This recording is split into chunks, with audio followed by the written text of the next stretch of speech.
Yo, I was so excited when I received my brand new and wonderful Elgato 4K MK2 capture card. Before buying it, I watched a lot of videos on YouTube, as usual, to be sure I was making the right decision. Spending $250 in a capture card is not an easy thing to do, but different commercials and reviews were saying that this card is perfect for streaming and recording your gameplay sessions. Being exclusively a PC user and gamer, I thought that I would be able to stream and record, and maybe both at the same time, what's happening on my screen, including pictures and my face, through a webcam with the exact same quality, let's say 4K and HDR pass-through, and all of this heavy processing would be performed by this magic capture card.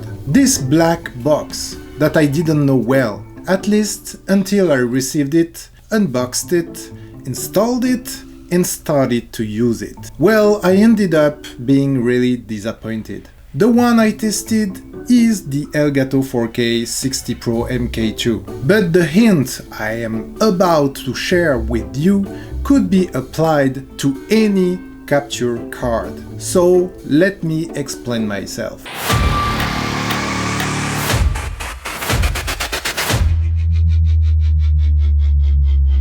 I think people, including me, just don't fully know how capture cards work. Today I'm doing this video because I want to save you time, money, and frustration. Frustration that I had when I started to use this card. So if you're planning to buy a capture card in general, you should be first totally aware of what all capture cards are really doing as daily job. The truth is that an Elgato 4K 60 Pro MK2 and the majority of other capture cards from the same or the other brands don't have an onboard encoder. It's shocking, I know, but let me explain some basics here. A capture card is purely something that takes an external video signal, be it any connector whatsoever, analog, digital, HDMI, SDI, composite, whatever, and turns it into a video signal that your computer can process and then do things with.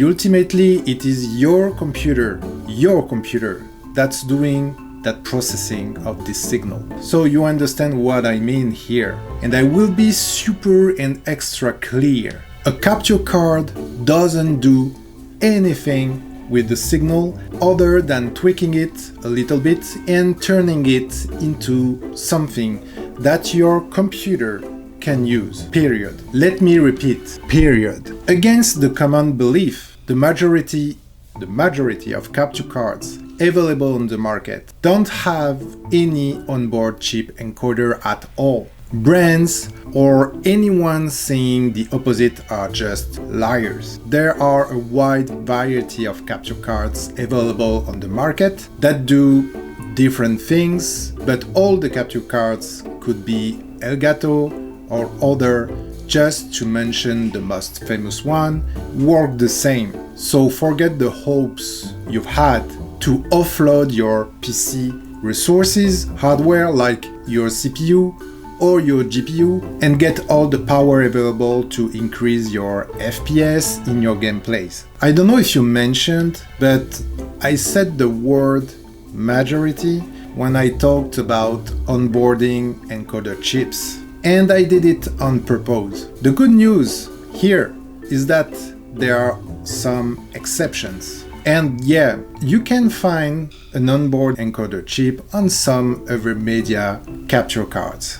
So, Panda Dipawa, why did you say all that crap before? We don't understand. Well, let me explain. Those cards can encode by themselves the picture or the video flow that is going through their HDMI ports, the HDMI in ports. You can use them as a specific encoder in XSplit or OBS softwares to receive the data already encoded and compressed to save it to your computer directly or send it to your Twitch channel, for instance, like streaming. So what's the point here? Well, recording that way, you've got a very specific use case when you just record your screen. And just that. Forget about having any audio input like your microphone, which is the base, or putting any overlay or even showing your face and your super cool reaction after doing a headshot in your favorite first-person shooter. Just forget it, because your game display won't come all compressed from the capture card to your capture software, letting you add stuff on it and then come back to the capture card that will compress it again. It doesn't make any sense. So no, it's not using this onboard encoder to magically stream or record via OBS or anything like that. No. Sorry, I know it's very tough to digest for you, but someone has to break the myth now. So to be clear, using a capture card do nothing to help your performance. That's it, that's all. Even the game capture software from the brand itself still uses your CPU or GPU to do all the process of encoding the video data coming from the capture card. And it's the same with OBS, which is often used as a mainstreaming recording software. It uses your CPU or GPU to encode, and this is always required because it's the way it works. You can't magically expect the capture card to compress for you when you're adding overlays and webcams and things like that on top of your video flow that have nothing to do with the capture card. OBS takes a video feed, basically, puts it on the canvas, then if you're adding a webcam, it takes that video feed, puts it on the canvas, adds images on the canvas, adds everything there and compresses or encodes all of that to send out where you need to go. So if you're trying to do a one PC setup where you play and record or stream at all the same place, there is no point to get a capture card. Then capturing a game session of, I don't know, Battlefront 2 or Fortnite, for instance, doesn't require anything else than a software capture solution like OBS or the game capture software coming generally with the card itself. Excepting if you just really hate these kind of softwares, there is no real point to get this gizmo.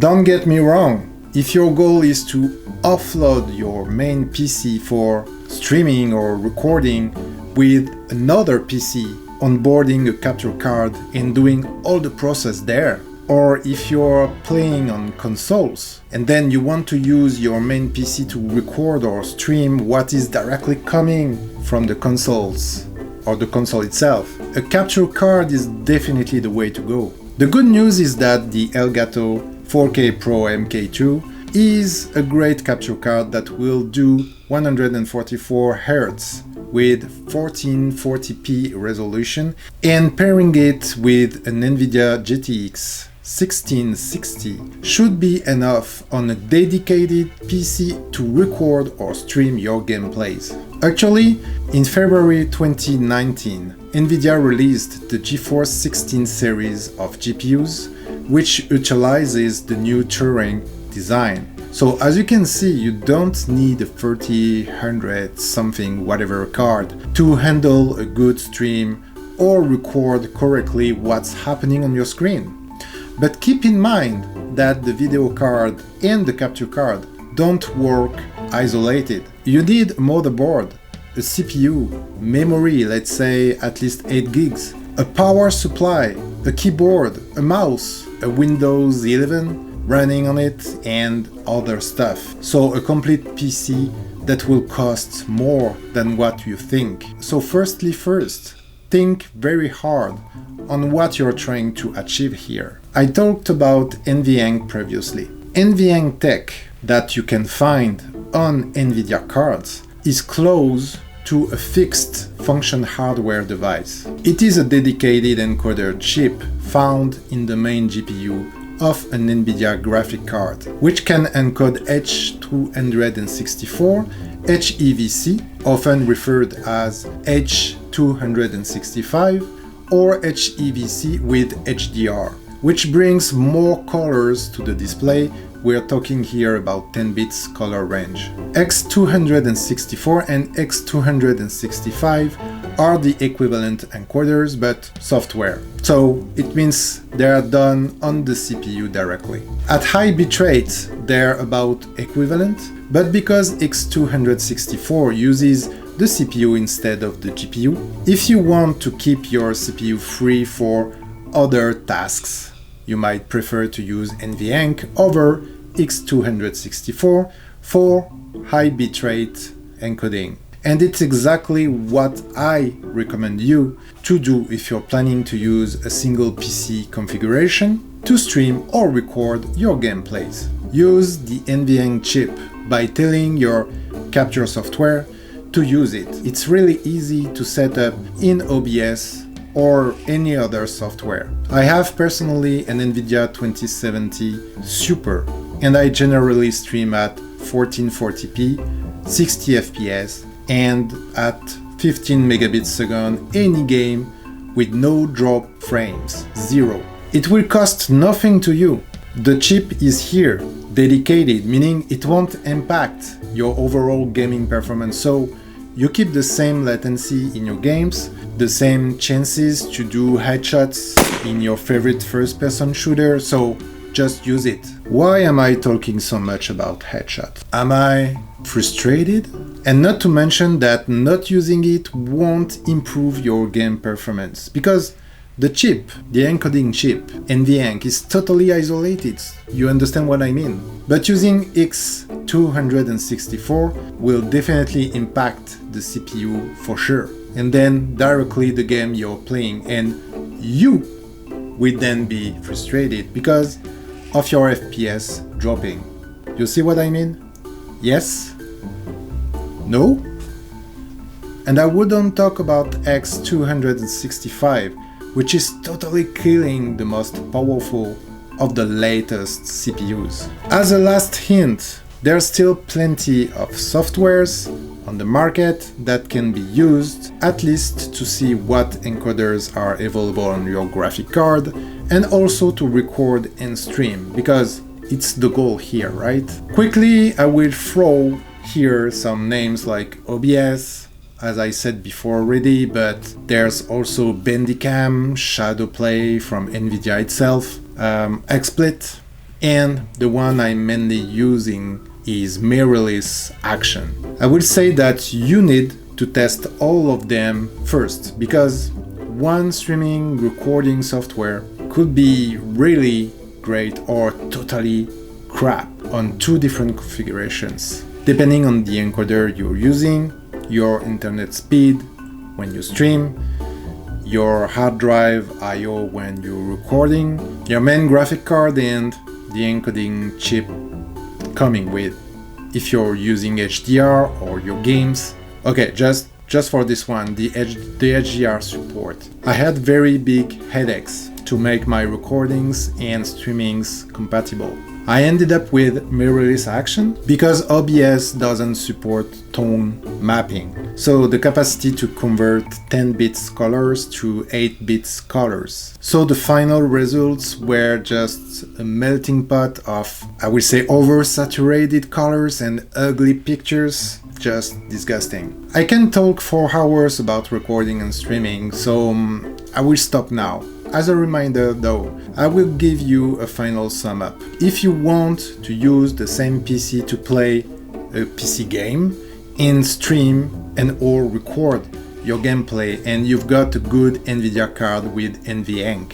it's definitely the solution. If you want to stream or record with a totally independent solution, I will say to guarantee a steady super high FPS with 4K resolution, the standalone PC solution with an Elgato or Avermedia capture card is definitely the solution. Also, this solution is the only one that will give you console streaming and or recording ability. I know that some people will say that the next gen consoles can stream easily to any Twitch or YouTube service, even a not so old gen like PS4 or Xbox One. It's true, but let's say you want to look professional and have some pictures, wonderful overlays and your webcam on it. You can't do it all from your console, and you need to do the mix on a standalone hardware streaming solution.